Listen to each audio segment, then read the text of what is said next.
So for summertime fishing, do you have a plan of action? Do you know where you're going to begin at depending on your type of body of water? Today in this video, I'm about to share with you 4 of my favorite summer areas I like to catch bass, and also big bass as well. We're going to talk about the baits that I like to use. We're going to talk about the areas in depth. And guys, also with this video today, we're going to add a new feature to the Fishing Coach YouTube videos. At the end of each video, I'm going to give my encouraging word, motivating word of the week. More details will be at the end of the video when the encouraging word of today will be. Now guys, let's first talk about these areas, okay?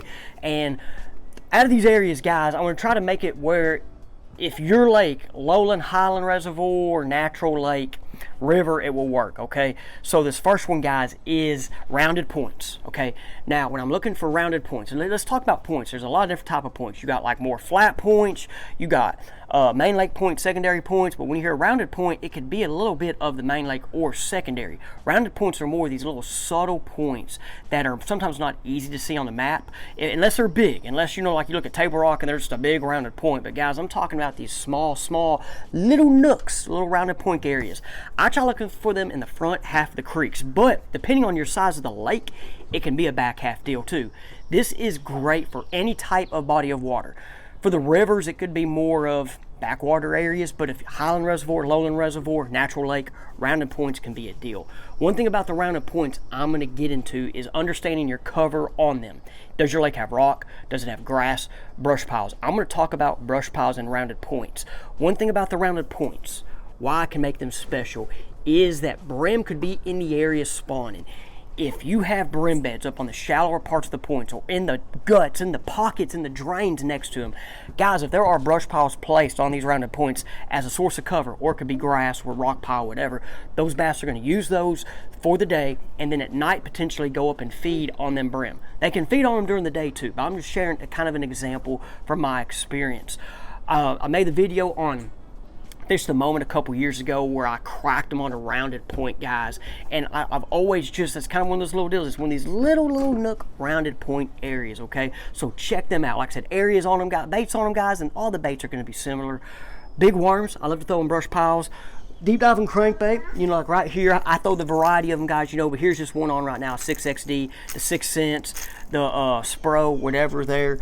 And then last year as I got on it was throwing hover rigs around them. Now this is a hover rig with a fluke, but I like throwing it with a finesse worm, okay? I like a little mag finesse worm is what I got on last year, okay? I was just thinking maybe it was imitating a dead brim, swimming around, and it's a pretty cool little deal.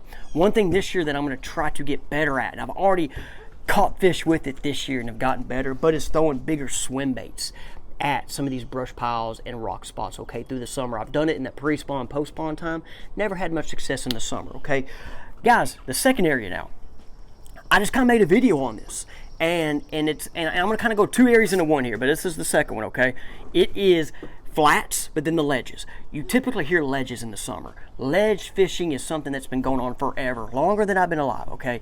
And I remember Kevin Van Dam exposing the ledge fishing stuff back in the day when he was so good at doing it. Other pros were too, guys, but he was so good at doing it, finding these fish on the ledges, and then everybody's getting to watch it. And then me here in Arkansas, I'm like, how do I find ledges? Well, then I started, finding where creek channels were to flats and fishing it. But now, guys, flats is something I've caught fish on, we've learned more about, but with forward-facing sonar, you can fish flats more effectively, okay? So the flats with the ledges, trying to find them where they're at. As that thermocline starts getting set up, as the current's not moving in some of our lakes, and that thermocline gets set up, that's when the flats, I think, becomes more of a player, okay? Now on these flats, you can find these fish randomly out there with your side imaging, 2D imaging, down imaging.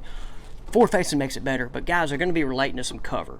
They might not be in the cover. There could be a rock pile or a brush pile, but they might not be in it, but they're going to be close. One thing, guys, last year that I learned the further the summer went on, in your brush piles there would be brim, crappie, catfish even, and the bass would just be hanging out around them, okay? The bass would go in there, of course, but times they were going in there to feed. So same type of deals on fishing these flats and ledges. Now 2 baits I'm going to talk about with these. The other ones earlier, like the worm, of course that's something you can do, but guys, the big spoon, as you guys know, I love fishing the flats and ledges with the big spoon. This is the Dixie Jet Falcon, okay? The Falcon, this is in the Sexy Shatter Glass. I'm actually about to tie the minnow one on, the shad pattern one. I'm fishing Ouachita tomorrow on a forward-facing trip, and I'm gonna have the shad on one on, okay? And so, you're watching this video on Tuesday.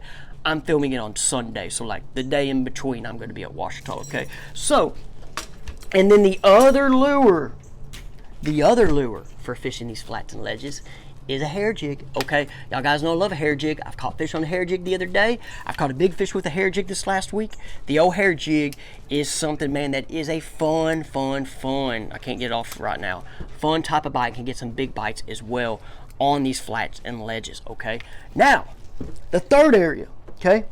Now this one's kind of going to go more to my river guys, but it's also highland reservoirs, and not as much as the lowland. It can be, okay, but that flats and ledges is more for your lowland kind of guys, and it can be for your more rivery kind of guys too, depending on where they're at. But this one is channel swing points. Now channel swing points though, you still kind of fish it like a ledge, but I'm going to go more to my river guys that, like, you know, for me, I say river, not just Arkansas River, but like your small little rivers. Like for me, it was Lake Millwood down in southwest Arkansas, to where there's this river and there's these points, and that channel swings up next to them. There's going to be current there. There's going to be current coming from the backwaters potentially. There's going to be hitting that point. There's a ledge. There's going to be a hard spot created. There's going to be so much going on there. But on highland reservoirs as well, up in your river sections, guys, like the Ouachita River at Ouachita, the North Fork, Iron Fork area, you have DeGray, the Caddo area, guys. These channel swing points are potential places for bass to be at. They're now, one thing though about it, guys, is a lot of fishermen know that they're like good. So you then got to get creative in finding and catching these bass on them, because they're there. It then becomes a part of how am I going to get them to bite and what. So that's when you kind of got to throw a little bit different variety of lures. One that I'm throwing right now, we're talking about worm fishing though, guys. I'm throwing the worm on the Ozark rig. You see my videos on it. I've had success with it. I am now, one thing I am going to start doing here soon is have a Texas rig on and the Ozark rig, and throw both and really compare and see the difference, if there is one. There might be a day, I really think there's a day they want this and a day they might want that Texas rig. Well, we all know they want the Texas rig. I mean, that's just is what it is. We all know that they eat a Texas rig worm. It's very popular, but that Ozark rig, I'm just thinking it's just that little bit of different, okay? So that's one thing about when you're fishing some of these areas, because there's so much videos on YouTube and information. We're better as anglers than we've ever been. You guys watching are better. Some of you might be new fishermen, which there are a lot of still new fishermen. The sport is growing. I've done a bunch of lessons lately with newer fishermen, but they get to learn faster, okay? So these three areas I just talked about, and I got one more. Think of ways to fish them differently if your way is not working. Definitely if you're seeing them at forward face, and if you're not, keep fishing. I promise you they're probably close. They just always might not bite. We got to figure out that little bit of different. Now guys, the fourth area. Now this goes to me fishing more of these lakes that I'm at right now in Hot Springs, Arkansas, Ouachita, Gray, Hamilton.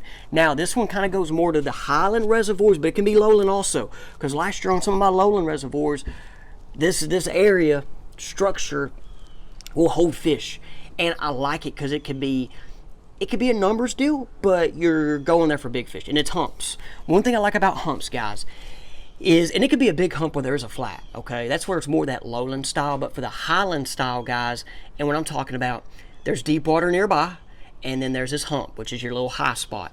There could be your cover on it, such as rock, grass, brush piles, standing timber. But guys, these deeper areas nearby are typically channel swings, or they're channels, or they're river channels. And so that's just a little bit of a highway, and this hump here is just like a Buc-ee's, or is a Pilot gas station. What those other gas stations are, there's Casey's, there's another one I can't think of that's more popular in the Midwest up. But one thing about the humps, guys, is, like where I'm fishing, they're clear water. It's a great place for schooling activity. Now, one thing to chase these schooling fish, you hear about a topwater. Where's my topwater rod? Okay, there's my topwater rod. We've been catching fish on topwaters lately on my forward-facing trips, and that's part of the reason is because we can see these fish in 20 foot and call them up with a topwater. Guys, I love Azera's Spook. I actually like the big one. This right here is a 6th Sense. I forgot the name, Catwalk or something, but the thing I like about it, it has that little bit different action, okay, different sound. when I'm going on my trips lately and people see it, I might have a variety of colors, but I also have different sounds, okay? So one thing about these humps, as school and action starts, you can pull them up with a walk-in topwater style bait. That's fun to see them blow up on it. Other things, of course, guys, that's when this dude's coming out, okay? Been throwing this guy, and then the Demiki rig is too, okay? I don't even have the Demiki rig out. I'm trying not to talk about the jig head minnow, okay? Because it's not working anymore, right? Okay? I'm kidding. Ever since I made that video, I caught some fish on, as you're about to see. So it wasn't working for a while. So guys, humps is something fun. And like I said, I like fishing areas that are high percentage for big fish and numbers. Humps is typically with deep water nearby, high spot, high percentage of big fish. Okay, guys, let me know what you think about the video. I'm about to now go into the encouraging word of the week. This is new. Let me talk a little bit about it. A motivating word, encouraging word. So as a football coach, one of my strengths, and as a teacher, was encouraging kids, was motivating kids, was listening and speaking. I've done speaking events. I've spoke at churches. I've spoke at events. I've spoke for groups. And lately, I was trying to think of, like, how can I use my gifts and talents for speaking and motivating? I've had a lot of kids send me text messages even lately, like, hey, coach, I remember you saying this.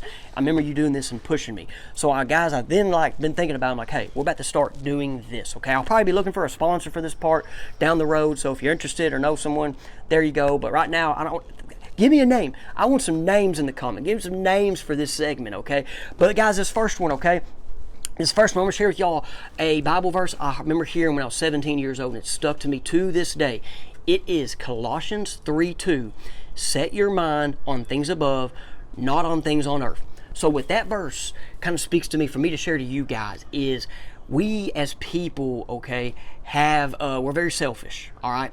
And we think about us, or we think about things on the earth. Like, we think about this. We try to go do this, outdo this person, or here or there. But guys, when it comes down to it, if you set your mind on things above, which was there, the Lord, His plan, if you set your mind on Him, okay, let Him guide you, you're going to be taken care of. Now, everybody's life's different. Your life's different. My life's different. I didn't ever choose or think I was. I guess I chose because I jumped into this field. I never thought I'd be doing this.